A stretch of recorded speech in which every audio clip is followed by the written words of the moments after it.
Today I have brought you out of the dark and dreary office of mine and brought you into my lovely 2-bedroom, 1-bath home, which is also a duplex, so I've got somebody on the other side, and I want to show you how I was able to get it at 23 years old. What's up, you guys? It's your girl Alex Shar, and you're watching my YouTube channel, Alex Can Do That, your guide for Gen Z and millennial finance. If you are interested in getting a free stock, you can click the link below. It's a referral link for Robinhood. You'll get 1 free stock, and so will I. So I bought my first rental property 6 months ago. It's a duplex, and it's what I call, and a lot of other people call, house hacking. It's when you live in one side and you rent out the other side. Your tenant basically pays your mortgage, and you can either be profitable or your living expenses can be really, really low.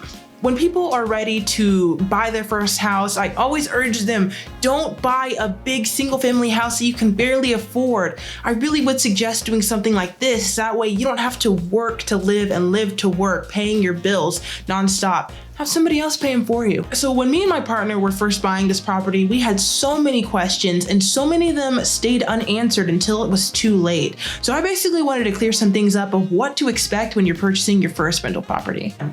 Get pre-qualified. It's so important to just go ahead and do this step before you find your agent. Make sure your credit score is good, that you look nice on paper, that you have a W-2. Just call up any lender, it doesn't even matter, and just say, hey, this is all my information. What can I afford in a house? It will literally only take them a couple of hours if they're a good lender, and then boom, you're ready to go. Next up, find an agent. I would super duper not suggest getting a single family residential agent. They don't necessarily know how to help you if you're trying to find a rental property. If they have no experience, I would go out of your way to find a real estate investor agent. And they have a lot of resources for that on biggerpockets.com. I'll link it below. Once you find your agent, go ahead and get pre-approved, which you just go back to the same lender or the lender that maybe your agent recommends. Doesn't really matter. Just say, hey, I would like to go ahead and get pre-approved. When you get pre-approved, it's basically the same as getting pre-qualified. The only thing is that now sellers will take you seriously and that this is the amount that you can afford. Next up, I would suggest creating a criteria of what you expect and the property that you're trying to get. So how much money do you want to make monthly? Or, where do you want it to be? Does it need to have a backyard? How many bedrooms does it need to have? What's the square footage? Decide everything that you want and then bring that information back to your agent and ask them, hey, am I expecting too much? Am I expecting too little? Is this going to work? Because the last thing that you want to do is get your hopes up or look for something that doesn't exist. Once you've done that, you're ready to start looking. Your agent will give you access to the MLS and they will make suggestions along with yourself. You guys can go back and forth about, hey, what about this property? What about this property? And then finally, it's time to make your decision.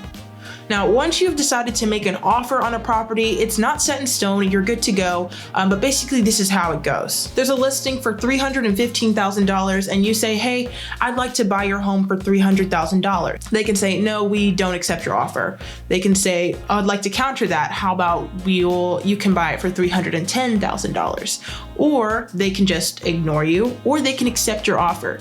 It can go any of those ways. We'll dive further into what all of those mean in another video, but for now, let's just say they accepted your offer at $300,000. So your agent will get you a lot of paperwork and then you guys will go back and forth with that, but you will be expected to pay an option fee and earnest money.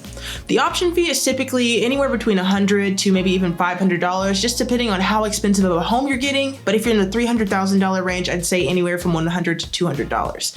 As for your earnest money, it is typically 1% of the price of the home. So if the house is $300,000, then your earnest money might be $3,000. Sometimes it's less, sometimes it's more, but at the end of the day, don't worry about the earnest money because it is refundable. So once you've paid your fee, the option period starts, which is typically anywhere from between 5 to 7 days. It can be more, it can be less. It really just depends. And you guys can actually go back and forth and decide the amount of time that you want it to be.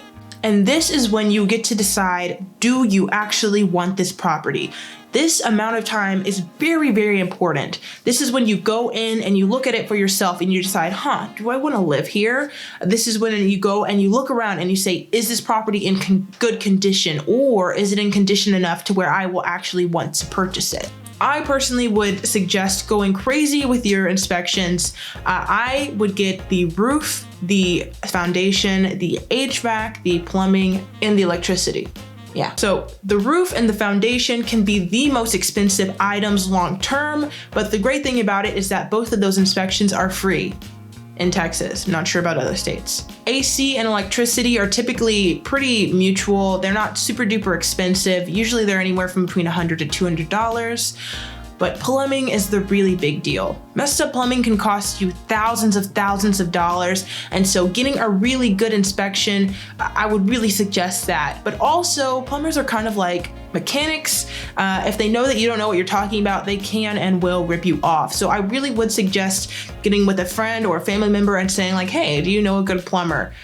Because just finding any old plumber can be really expensive and time consuming. And you really don't have time for either of those when you're in an option period. So I know this can be a lot of money up front, but really I would suggest getting as extensive as you can, because if you purchase this property and long term you see, oh my gosh, everything is wrong with this property, it can get really expensive. So I really would suggest just biting the bullet and paying that little bit of money up front rather than waiting long term and just realizing you got into a crap property. So if you decide to do all your due diligence and within that option period you see, yeah, this property isn't going to work for me, I don't want to live there, or there's too much wrong with it, you can basically just say, no, I'm going to walk away. They'll give you back your earnest money, and all that you lost was the money that you spent on inspections. If 7 days pass and you decide, yep, I'm gonna get this property, but then all of a sudden you just get cold feet after the option period, well, you're kind of out of luck because you've lost your earnest money and the money that you spent on the inspections. So, but if the option period passes and you decide, yep, I'm all in, I wanna do this, next up is the part where you start funding the deal. So this is when you have to solidify your lender and really decide, okay, this is the one I'm gonna go with because it's go time now. And you can negotiate with your lender. You can basically see if they can do any lender credits or if there's any grants that they can give. I would suggest trying to go through as many lenders as possible and see who can give you the best deal at the end of the day. From then on, you have a lot of paperwork to sign. You basically get to see how much money, all the fees and everything is gonna cost by the end of it. And then you just basically wait, sign a lot of paperwork, and then closing day comes. On closing day, you will meet with the seller or the seller's agent. You'll go to the escrow company or the closing company and basically just sign the most amount of paperwork you've ever signed in your entire life. And I really wouldn't suggest trying to read it all. At the end of the day, you have to sign it all, otherwise you won't get the house. The paperwork is processed, your check goes through, and then boom, you have a house. And that is pretty much A to Z what to expect, but at the bare minimum, there's so much more that goes into buying a rental property, and I do intend to make more videos about it. If you did like this and you'd like to know more about buying your first rental property, I am writing a book. You can pre-order it down below. It's specially priced $14.99, but once it comes out, it's gonna be $24.99, so go ahead and hop on that while you can. And don't worry, I will be making more videos about buying your first rental property. But for now, thank you so much for watching. Please consider liking and subscribing, and I will see you next time. Stay out of the rat race.